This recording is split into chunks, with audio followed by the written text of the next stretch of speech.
Hello everyone, कैसे हैं आप सब। आई होप आप सभी अच्छे होंगे। तो जैसा कि आप सभी जानते हैं कि हमने इस यूट्यूब चैनल पर एमएससी मैथमेटिक्स सेकंड सेमेस्टर का जो कोर्स एनईपी में चल रहा है वो स्टार्ट किया है, जिसकी बुक एडवांस्ड ऑपरेशंस रिसर्च हम स्टार्ट कर चुके थे। अभी तक हमने इसमें sequencing problems, replacement problem, simulation and transportation problem, transshipment problem, इस टाइप की बहुत सारी तरह की प्रॉब्लम्स डिस्कस कर ली थी। तो हमने एक रिप्लेसमेंट प्रॉब्लम्स जब डिस्कस की थी तो हमने इंडिविजुअल रिप्लेसमेंट के बारे में पढ़ा था। अब हमारे पास टॉपिक आता है ग्रुप रिप्लेसमेंट प्रॉब्लम्स। तो सबसे पहले हम देख लेते हैं ग्रुप रिप्लेसमेंट प्रॉब्लम्स क्या होता है। यहाँ पे हमने थोड़ी सी डेफिनेशन टाइप लिखी है जिससे आपको समझ में आ जाएगा कि इसमें करना क्या होता है एक्चुअल में। ठीक है, तो क्या लिखा हुआ है, quite often a system consist of a large number of identical low cost items which are more and more likely to fail with time. तो हमें देखते हैं कि सिस्टम जो है, कोई भी सिस्टम है वो बना हुआ होता है बहुत सारे लार्ज नंबर ऑफ ऐसे आइटम्स है जो सस्ते तो होते हैं और फेल भी टाइम के हिसाब से जल्दी हो जाते हैं। ठीक है, बहुत ज़्यादा चांसेस होते हैं कि वो खराब हो जाएं। तो it may be economical to replace all such items at fixed interval. हमारी इकोनॉमिक के लिए ये अच्छा होगा कि अगर हम उन वो जो आइटम है जो हमारे कुछ टाइम के बाद फेल हो जाएंगे उन्हें एक फिक्स्ड इंटरवल पर एक्सचेंज करते हैं या फिर रिप्लेस करते हैं। Such a policy of replacement is called group replacement policy. तो ये जो पॉलिसी हुई ना कि अपनी इकोनॉमिक कंडीशन के अकॉर्डिंग हम जो हमारे जो आइटम्स हैं जो फेल हो सकते हैं उन्हें फिक्स्ड इंटरवल के बाद ग्रुप में पूरे मतलब जितने भी हमारे पास आइटम्स हैं, large number of identical items हैं, उनको एक साथ रिप्लेस करते हैं। वो जो पॉलिसी हुई उसे हम कहते हैं ग्रुप रिप्लेसमेंट पॉलिसी। और is particularly suitable when the cost of individual item is comparatively small. और ये मोस्टली कब लिया जाता है, जब हमारे पास इंडिविजुअल आइटम की जो कॉस्ट है वो कम होती है। ठीक है, मतलब फॉर एग्जांपल हम अगर किसी बड़ी मशीन, फॉर एग्जांपल हमारे पास बहुत सारी कार्स हैं, तो कार्स को अगर हम एक्सचेंज करेंगे तो उसके लिए group replacement policy problems possible नहीं है क्योंकि वो ऑलरेडी इतनी महंगी होती हैं। बट हमारे पास कुछ ऐसा example, for example street bulbs लगे हुए हैं, यहाँ पे हमने एग्जांपल लिख रखा है, an important example is of replacing the street light bulbs. तो ये बल्ब्स होते हैं इतने कॉस्टली तो नहीं होते हैं, 100 to 200 रुपीज़ में हमारे पास बल्ब आ जाते हैं। तो जो लो कॉस्ट आइटम है अगर उनको हम ग्रुप में रिप्लेस कर देते हैं तो वो जो पॉलिसी होती है उसे ग्रुप रिप्लेसमेंट पॉलिसी होती है। और ये हमारी इकोनॉमिक कंडीशन के लिए अच्छी रहती है क्योंकि इसके लिए हमें बार बार लेबर की जरूरत नहीं होती, बार बार एक्सचेंज करने के लिए, बार बार रिप्लेस करने के लिए, और एक साथ सारे बल्ब हमारे नए हो जाते हैं। ठीक है, रिप्लेस हो जाते हैं। तो ये होती है हमारी ग्रुप रिप्लेसमेंट पॉलिसी या प्रॉब्लम्स। ठीक है, अब हम इसके ऊपर जो हमारे क्वेश्चन है किस टाइप से आते हैं उसे डिस्कस करते हैं और उन्हें किस तरह से सॉल्व किया जाता है। ठीक है, यहाँ पे हमारे पास क्वेश्चन लिखा हुआ है, find the cost per period of individual replacement policy of an installation of 300 light bulbs given the following.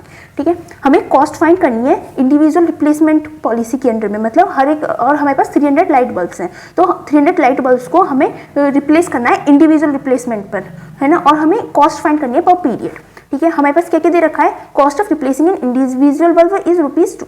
मतलब हमारे पास 300 तो ग्रुप बल्ब है, लेकिन अगर इंडिविजुअली मतलब एक एक बल्ब को रिप्लेस करते हैं तो हमारे पास ₹2 आती है रिप्लेसमेंट के लिए कॉस्ट। ठीक है, और हमारे पास कंडीशन में क्या है, और अगर हम ग्रुप में देखेंगे तो हमारे पास हो सकता है थोड़ी सी कम बैठे, क्योंकि इस टाइप के क्वेश्चंस में ग्रुप जो रिप्लेसमेंट होता है वो थोड़ा सा ज़्यादा इकोनॉमिक होता है, थोड़ा सा कम बैठता है। ठीक है, अब हमारे पास सेकंड कंडीशन क्या दे रखी है, conditional probability of failure is given below. मतलब हमारे पास प्रोबेबिलिटी दे रखी है कि वीक नंबर 0 में हमारे पास प्रोबेबिलिटी कि बल्ब फेल हो जाएगा वो 0 है। ठीक है, जब फर्स्ट वीक के एंड में हमारे पास 0.1 प्रोबेबिलिटी हो जाती है, सेकंड वीक पर 0.3 हो जाती है, थर्ड वीक पर 0.7 हो जाती है। इस तरह से हमारे पास प्रोबेबिलिटी दे रखी है कि हमारा जो बल्ब है वो फेल हो जाएगा।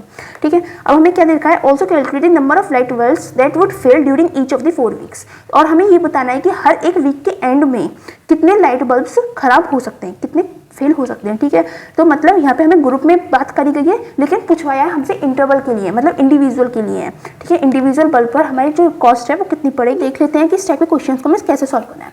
देखो हमारे पास यहाँ पे वीक दे रखा है, 0 वीक पर हमारे पास 0 प्रोबेबिलिटी है, फर्स्ट वीक पर 0.1 है, सेकंड वीक पर 0.3 है। इस टाइप से प्रोबेबिलिटी दे रखी है। अगर हम देखें तो 0 वीक पर 0 है, फर्स्ट वीक पर 0.1 है, फिर सेकंड वीक पर जो हमारा बल्ब फेल होने की प्रोबेबिलिटी वो 0.3 है। तो अगर देखेंगे 0.3 सेकंड वीक के एंड में हमारे पास कितने बल्ब फेल होंगे, वो 0.3 है, लेकिन उसमें जो फर्स्ट वीक में फेल हो गए वो भी इंक्लूडेड ही होंगे, क्योंकि सेकंड वीक के लास्ट में फर्स्ट वीक वाले तो इंक्लूडेड होंगे, क्योंकि इसमें कंडीशनल प्रोबेबिलिटी दे रखी है। तो हम इसमें क्या करेंगे, सबसे पहले हर वीक की प्रोबेबिलिटी निकालेंगे कि हर वीक हमारे एक्चुअल में कितने बल्ब फेल हो सकते हैं, उसकी प्रोबेबिलिटी कितनी है। ठीक है, तो हम लिखते हैं late Pi be the probability that a light bulb fails during the ith week of its life।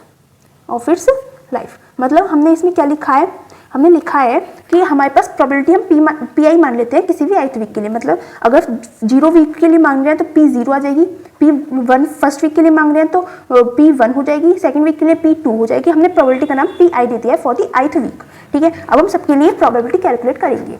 P0 for the 0th week, कितनी प्रोबेबिलिटी है 0, तो हमारे पास ये 0 ही आ गई। ठीक है, फिर हम आते हैं फर्स्ट वीक पर P1 कितनी होगी, जो हमारे पास दे रखी है 0.1 माइनस जो हमारी इससे पहले वाली आई है दैट इज 0, इसको सब्ट्रैक्ट कर देंगे तो हमारे पास आ जाएगा 0.1, मतलब फर्स्ट वीक के लिए हमारी प्रोबेबिलिटी होगी 0.1।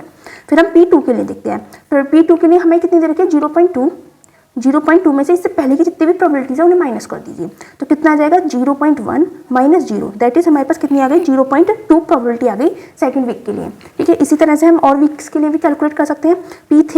P3 कितनी हो जाएगी 0.7 माइनस 0.3 माइनस 0.1, ये सबको माइनस करते हुए चलना है।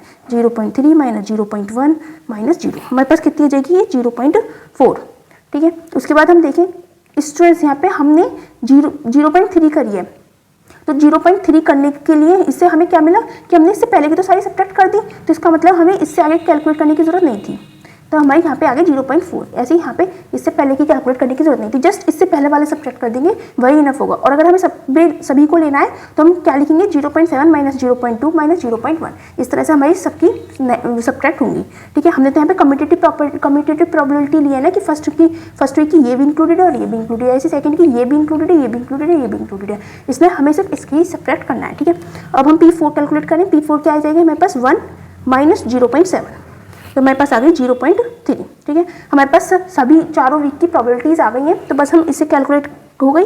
अब हम क्या लिखेंगे मैं लिख लेती हूँ फिर आपको बता। तो स्टूडेंट्स हमने क्या लिखा है, हमने यहाँ पे सबकी प्रोबेबिलिटीज निकाली थी हर वीक के लिए। अगर हम इन सबका सम करते हैं 0.3 प्लस 0.4 प्लस 0.2 प्लस 0.1 प्लस 0, तो हमारे पास सम आता है यूनिटी। तो हमने ये लिखा है since the sum of all above probabilities is unity, all probabilities higher than P4 must be 0। तो हमारी जो जितनी भी प्रोबेबिलिटीज हैं उनका सम यूनिटी आ रहा है, दैट इज 1 आ रहा है। तो इसका मतलब क्या है कि P4 से आगे जितनी भी प्रोबेबिलिटीज आएंगी for 5th week 6th week 7th week की जो प्रोबेबिलिटीज होंगी वो सब 0 होंगी। ठीक है, क्योंकि हमारा जो सम है वो 1 आ चुका है। इसका मतलब क्या है, thus all light bulbs are sure to burn out by the 4th week. तो इसका मतलब ये है कि 4th वीक के एंड तक हमारे जितने भी लाइट बल्ब्स हैं वो burn out that is fail हो चुके होंगे। ठीक है, तो यहाँ तक हमने लिख लिया। अब हम क्या करेंगे, अब हम नंबर ऑफ बल्ब्स निकालेंगे जो हर वीक में हमारे फेल हो रहे हैं। ठीक है, तो स्टूडेंट्स अब हमने यहाँ पे क्या लिखा है, let NI represent the number of replacements made at the end of ith week when all the 300 bulbs are new initially. मतलब हमने एक NI माना है जो रिप्रेजेंट कर रहा है कि हमने नंबर ऑफ रिप्लेसमेंट कितने करे हैं हर वीक के एंड में, ith वीक के एंड में NI है तो ith वीक के एंड में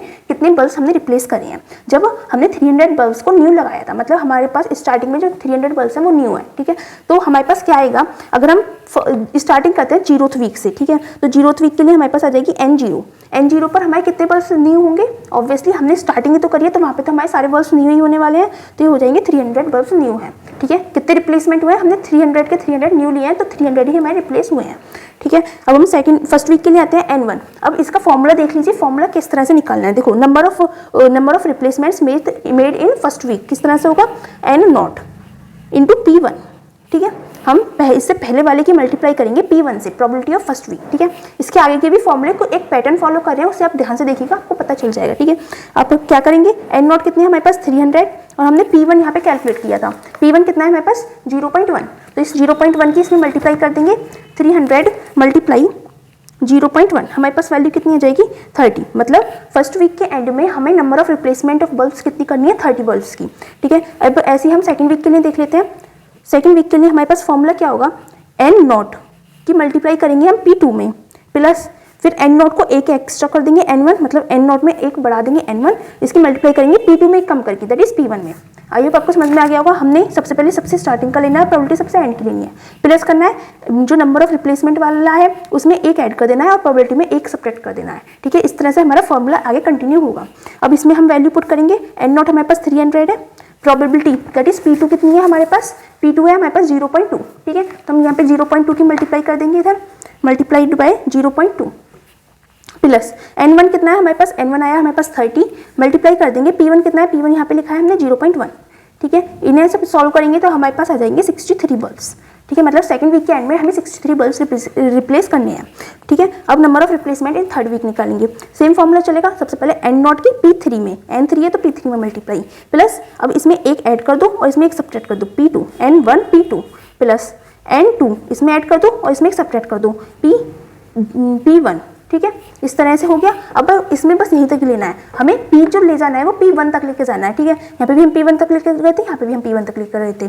इससे ये नहीं करना है कि हम यहाँ पे भी P0 तक लेके जा रहे हैं, ऐसा नहीं करना क्योंकि हमारे पास N3 तो है ही नहीं, ठीक है। तो यहाँ पे N2 P1 तक हमारा एंड हो गया है। अब यहाँ पे हम इधर लिख लेते हैं N0 हमारे पास 300 है, P3 हमने पहले निकाला था, कितना है P3 हमारे पास 0.4 है, P3 की वैल्यू हम 0.4 लिख देते हैं, 0.4 प्लस N1 हमारे पास कितना है, N1 है हमारे पास 30, मल्टीप्लाई करेंगे P2 से, P2 की वैल्यू हमने यहाँ पे लिखी है 0.2 प्लस N2 हमारे पास कितना है 63, मल्टीप्लाई कर देंगे P1 से, P1 की वैल्यू हमने लिखी है यहाँ पे दैट इज 0.1, इनको सॉल्व करेंगे तो हमारे पास कितना आ जाएगा 132, ठीक है।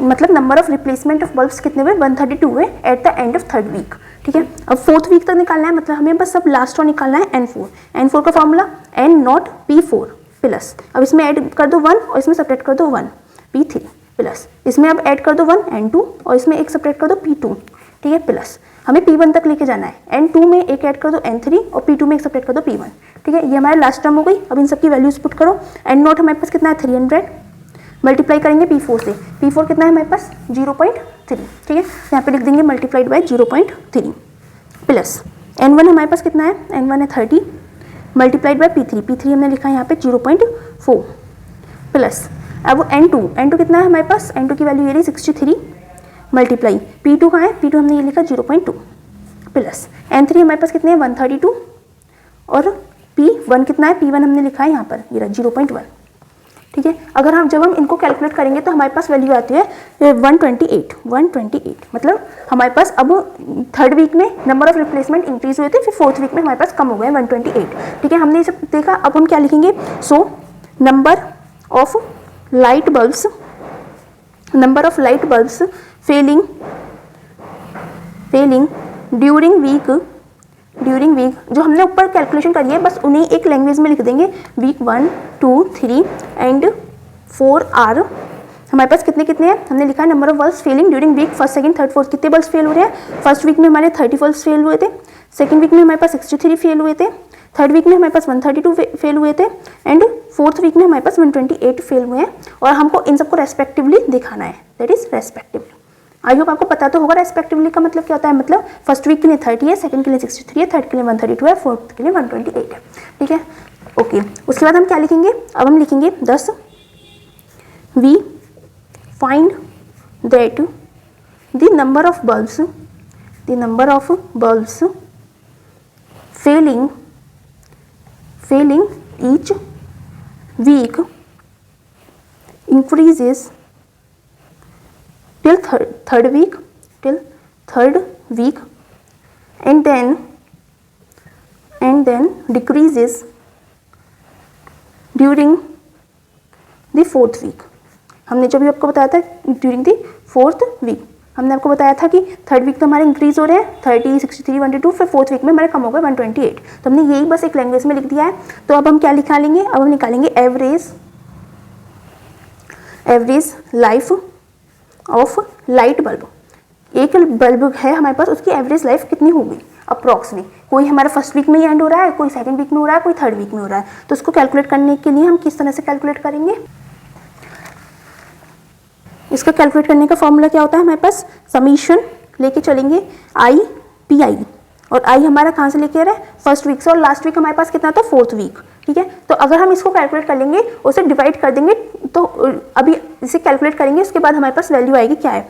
अभी आपको धीरे धीरे पता चल जाएगा हमें किस तरह से सॉल्व करना है। देखो आई हमारा पहले 1 लेके चलेंगे, आई की value PI, I into PI that is P1 हमारे पास है 0.1, देखिए P1 है हमारे पास यहाँ पे 0.1, थोड़ा सा और इधर करते हैं, देखो यहाँ पे एक बार देख लेना, यहाँ पे P1 है 0.1, P2 है 0.2, इस तरह से सारी वैल्यूज़ है, हम यहाँ पे सारी वैल्यूज़ ऐसे ही पुट कर देंगे। ओके, तो पुट कर देते हैं, आई की जगह पे 1, P1 की वैल्यू है हमारे पास 0.1 मल्टीप्लाई 0.1 प्लस कर देंगे 2 मल्टीप्लाई P2 की वैल्यू है 0.2 प्लस 3 मल्टीप्लाई P3 की वैल्यू है हमारे पास 0.4 प्लस 4 मल्टीप्लाई P4 की वैल्यू है हमारे पास 0.3, ठीक है। इनको हमें जस्ट कैलकुलेट करना है, दैट इज़ 0.1, 0.4, 1.2 और 4 3 12, 1.2, ठीक है। इनको ऐड करा हमारे पास आ जाएगा 2.9, ये वीक्स हैं, ठीक है।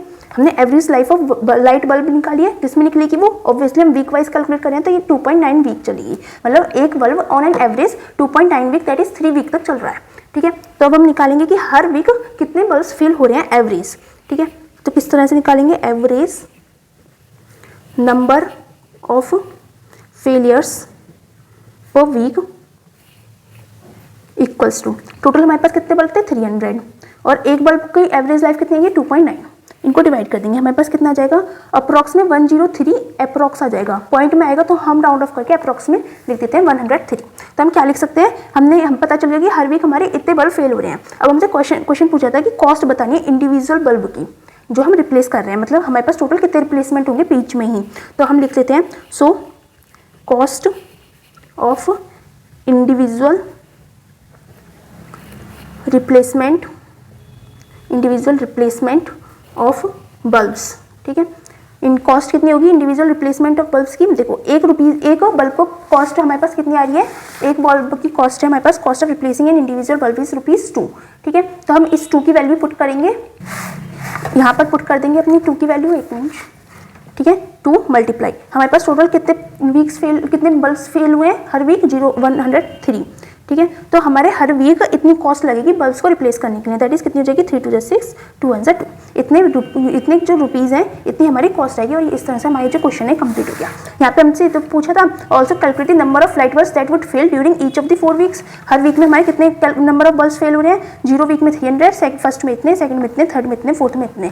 ठीक है, हमने ये कैलकुलेट कर लिया, और इसे क्या पूछा था, find the cost per period of an individual replacement, पर पीरियड हमारे पास वीक वाइज दे रखा है, तो हमने पर वीक के लिए कॉस्ट निकाली इंडिविजुअल रिप्लेसमेंट की, जो हमने यहाँ पे ऐसे निकाल दिया, cost of individual replacement of bulbs 2 into जो हमारे पास एवरेज फेलियर थे पर वीक, उसकी मल्टीप्लाई कर दी, हमारे पास 206 आ गए हैं। इस तरह से हमारा जो ग्रुप रिप्लेसमेंट का क्वेश्चन है वो कंप्लीट होता है। अगर आपको कोई भी डाउट रहता है तो आप हमसे कमेंट सेक्शन में पूछ सकते हैं, और हमारी वीडियोस अगर आपको अच्छी लगी हैं तो आप हमारी वीडियोस को लाइक कीजिए, चैनल को सब्सक्राइब कीजिए एंड फ्रेंड्स के साथ शेयर कीजिए। Thanks for watching.